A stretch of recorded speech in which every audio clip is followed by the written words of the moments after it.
आज पाकिस्तान को लगा एक और बड़ा झटका, और ये झटका लगा कहां? दिल्ली में। दिया किसने? पाकिस्तान के अपने दोस्त चाइना ने। क्या था माजरा? माजरा ये था कि तालिबान ने अपना विक्ट्री डे सेलिब्रेशन मनाया, जिसमें जाना था, बहुत सारे एम्बेसडर्स पहुंचे, बहुत सारे लोग पहुंचे, कुछ बातें भी की गई। वैसे बेसिकली वो चाह रहे थे from victory to regional economic connectivity, ये उसका थीम था। लेकिन वहां पर पहुंचे बहुत सारे कंट्रीज के एम्बेसडर्स। पाकिस्तान को एक के बाद एक झटके लगते जाएंगे। इसके बाद जो मैं बता रहा हूँ वो सुन के पहले ही बहुत सदमे में कुछ पाकिस्तानी जर्नलिस्ट ने वीडियो बनाया कि यार ये कैसे हो गया। आपको बताऊं, इंडिया के चार्ज अफेयर्स आनंद प्रकाश जी वहां थे। ये उनका वो है। एक एक मैं उनका वीडियो भी मेरे पास है, वीडियो जो मिल रहे हैं, फोटो था वो, ये वीडियो है। आनंद प्रकाश जी का जाना तो पक्का था, क्योंकि वो चार्ज अफेयर्स हैं, वो सॉरी वो चार्ज हैं, इंचार्ज हैं वहाँ के। ये इंचार्ज हैं ईरान, अफगानिस्तान और पाकिस्तान के। तो ये तो जाते ही एमईए के ऑफिशियल थे आनंद जी। इसके साथ साथ चाइना के एम्बेसी के लोग भी पहुंचे थे, क्योंकि ये परहैप्स सिर्फ इंडिया में ही हुआ था विक्ट्री डे, और कहीं हुआ नहीं था। तो सबके सब ने मौका ढूंढा कि चलो तालिबान से अच्छे बात करते हैं, अच्छी दोस्ती रखते हैं। चाइना के एम्बेसी के साहब भी पहुंच गए। उनकी फोटो मेरे पास है, ये है। अब देखने वाली बात है कि चाइना तो पाकिस्तान का बड़ा अच्छा दोस्त है। समुद्र से गहरी दोस्ती और शहद से मीठी दोस्ती। हमेशा ये बोला जाता है कि यार चाइना हमारे खिलाफ कभी नहीं जाएगा। आज पता लगा चाइना भी पाकिस्तान का सिर्फ यूज कर रहा है। बड़ा धोखा ही, बड़ा धोखा है, क्योंकि अफगानिस्तान के साथ जो बॉर्डर है उस पे पाकिस्तान की सैनिक मारे जा रहे हैं, अफगानिस्तान मार रहा है। अफगानिस्तान पे आरोप लगाया जाता है, इस तालिबान पे आरोप लगाया जाता है पाकिस्तान की तरफ से कि ये आतंकियों को हमारे यहाँ भेजता है। और बहुत अच्छा दोस्त जो चाइना है उनका, पाकिस्तान का, वही वहां पहुंच गया उसी कंट्री के विक्ट्री डे सेलिब्रेशन में, जिस विक्ट्री डे सेलिब्रेशन में पाकिस्तानी नहीं थे।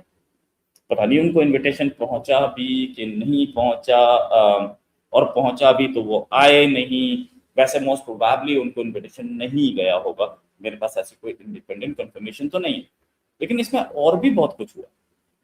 इसमें और कौन कौन थे, पहले इस पे बात करते हैं। साथ में इन्होंने जो चार्ज अफेयर्स थे अफगानिस्तान के, उन्होंने बोला कि कहने के लिए ये एक सेंटेंस जो है ये बड़ा नॉर्मल सा सेंटेंस है, कोई ऐसा सेंटेंस नहीं है जिसको हम हाईलाइट करें, लेकिन पाकिस्तान के लिए हार्ट अटैक देने वाला था। उन्होंने बोला कि ancient cities of Afghanistan such as Kabul, Herat, Kandahar welcomed Indian traders and caravans, while Indian cities such as Delhi and Lahore benefited from the influence of Afghan scholars, poets and Sufis.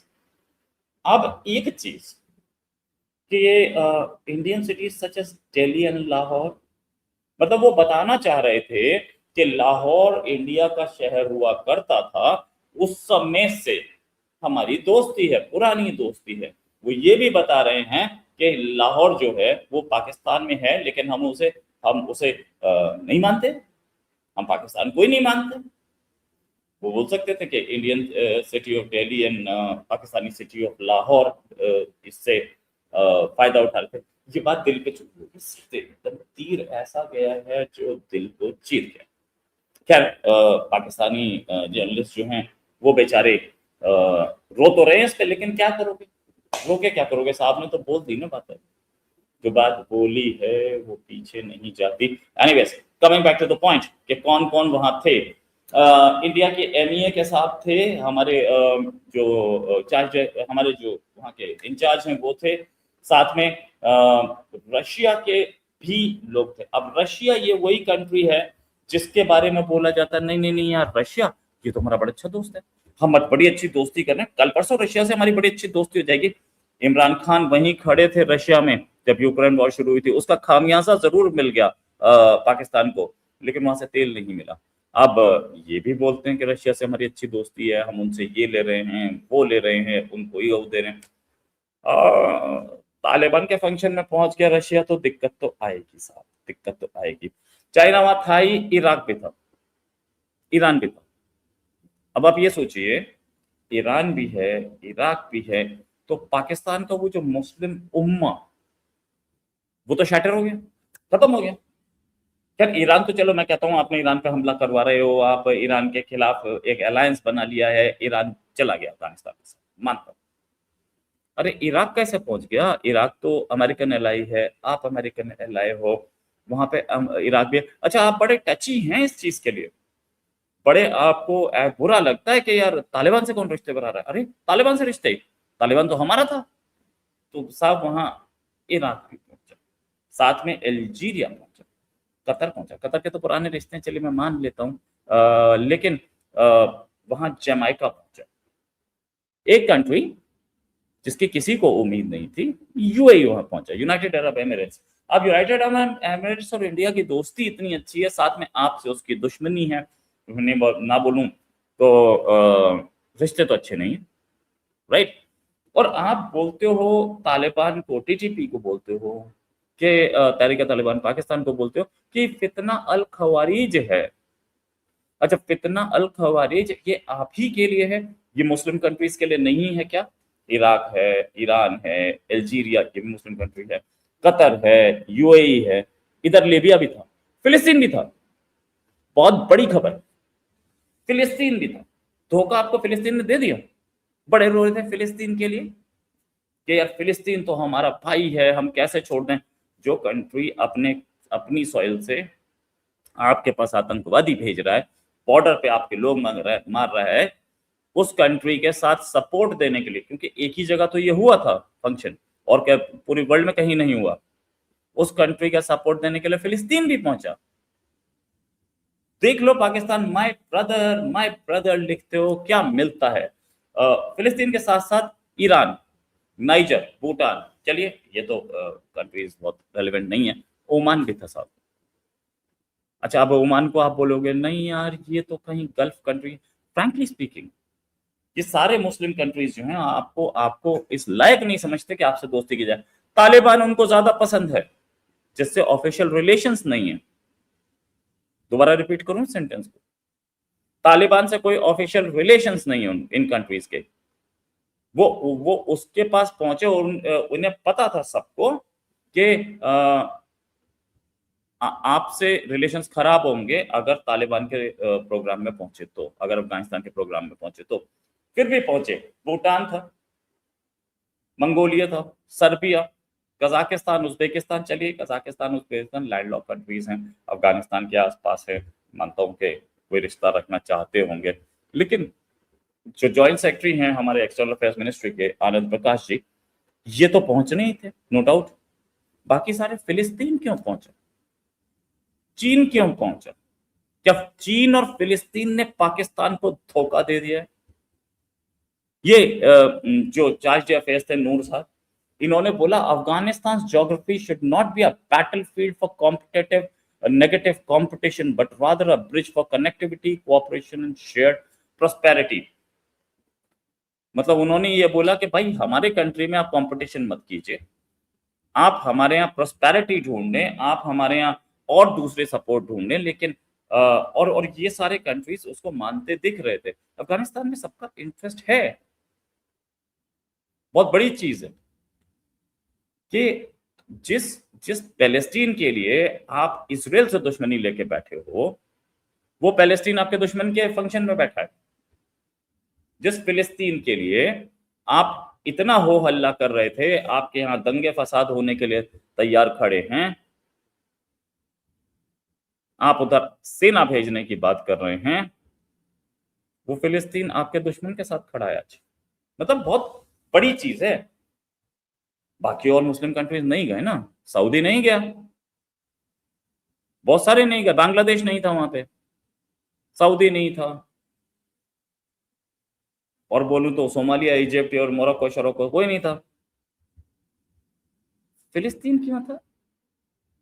मतलब ये सोचने की बात है। फिलिस्तीन और चाइना ने धोखा दिया तो है पाकिस्तान को, और पाकिस्तान को आ, ये झटका तो बहुत बड़ा लगा होगा। लेकिन मैं एक चीज बोलूंगा कि पाकिस्तान को अपनी हैसियत समझ में नहीं आती, कई बार नहीं समझ में आती, एक दो बार नहीं, कई बार नहीं समझ में आती। पाकिस्तान में ये लगता है उसको कि मैं तो मुस्लिम उम्मा का राजा हूं, तो सारे मुसलमान मेरी बात मानेंगे। मान ली बात, कितने सारे मुस्लिम कंट्रीज है, ना तो ओमान ने मानी, ना फिलिस्तीन ने मानी, ना लीबिया ने मानी, यूएई ने नहीं मानी, चले कोई दुश्मन हुआ, कतर ने नहीं मानी, इराक ने, ईरान भी आपका चलो दुश्मन में ही काउंट करता हूं मैं। तो मुस्लिम उम्मा के लोग आपके साथ नहीं खड़े हैं, मुसलमान आपके साथ नहीं खड़े हैं। आप जो ये कहानी सुनाते हो कि नहीं जी हम तो वो हैं हम तो मुस्लिम हैं और हम कोई बॉर्डर और बाउंड्री नहीं मानते, सारे मुसलमान एक हैं, दूसरे मुसलमान कंट्री के साथ उसका नाम फितना अल खवारिज करके आप उस कंट्री के साथ लड़ाई झगड़ा कर रहे हैं। सच्चाई ये है, उस कंट्री के साथ आप वॉर में घुस रहे हैं, उस कंट्री के लोगों को मार रहे हैं, एयरफोर्स से अटैक कर रहे हैं, आपके कंट्री पे वो अटैक कर रहे हैं, अंदर घुस के अटैक कर रहे हैं, बड़े बड़े अटैक हो रहे हैं इस्लामाबाद तक।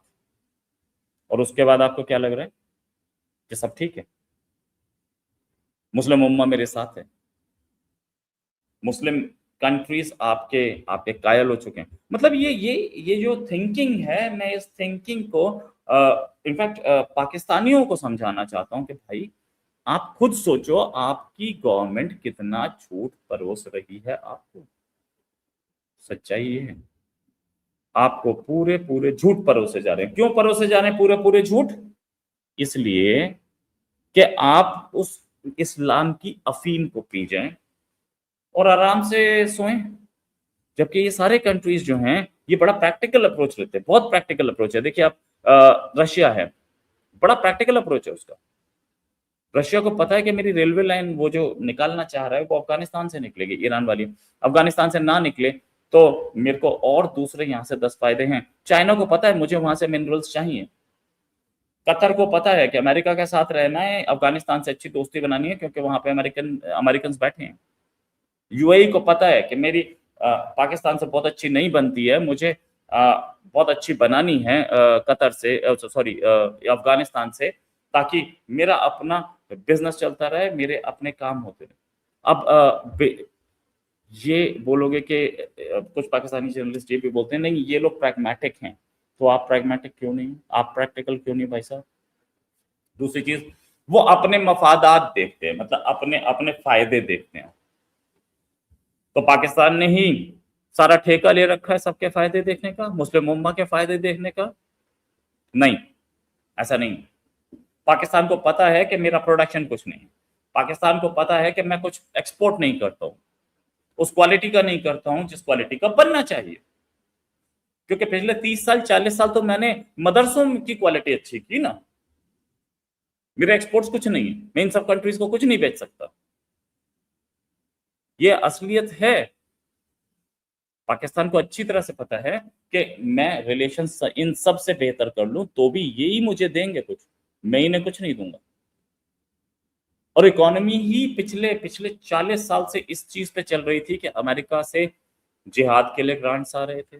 पहले तो जिहाद हो रही थी अफगानिस्तान में, उसके लिए ग्रांट्स आ रहे थे। फिर उसके बाद अफगानिस्तान जब तालिबान हट गया वहां से, तो अफगानिस्तान की सप्लाई रूट के लिए ग्रांट्स आ रहे थे। और अफगानिस्तान जैसे ही अफगानिस्तान से अमेरिका गया तो तालिबान काबिज हुआ,